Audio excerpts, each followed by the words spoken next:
They destroyed our homes and forced our leaving. They bound us with chains of heavy iron. Elders were rendered mute and lifeless. Babies deprived of life's knowing. All we could do was wonder.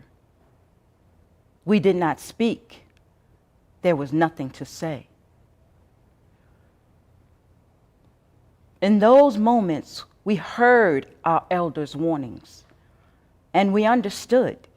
We knew they loved us now, far more than we had understood. But they could not hear our cries, our pleas of lament, not with the ears of the living. So one by one, they took us away. They seized our farmers first, those who knew the land, the earth, the ingredients of the soil, those who heard its rumble, felt its movement, understood its seasons, those who knew seeds and germination, plant spacing and harvesting, those who walked barefoot upon the soil in homage to its life-sustaining power. They took them first. It was no accident. They would farm again in a new world, feeding nations committed to their degradation. Then they took our healers. They were not hard to find. Most days they lingered about the village, repairing bodies and minds too troubled to heal alone. They had learned from us the value of our healers. They knew that without them, we were weak, vulnerable people. If they took our healers, they must have assumed they also took our ability to mend ourselves. And they were right. So they captured our healers that we might not rebound. Villages of frightened, wounded people without medicine men and women would take centuries to restore. They knew this. Their strategy was as calculated as a hyena's attack. Without shamans, who would usher life back into our suffering souls? Who would reassure that death had not come to stay?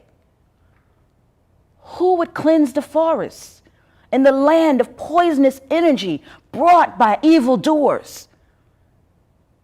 We didn't know.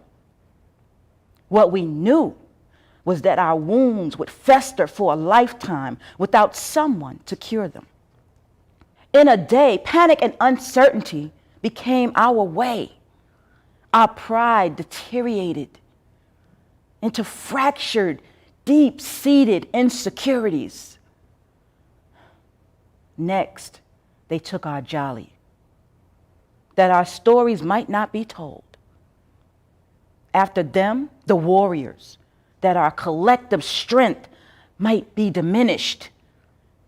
Then they bound our artists, who told us that we were beautiful.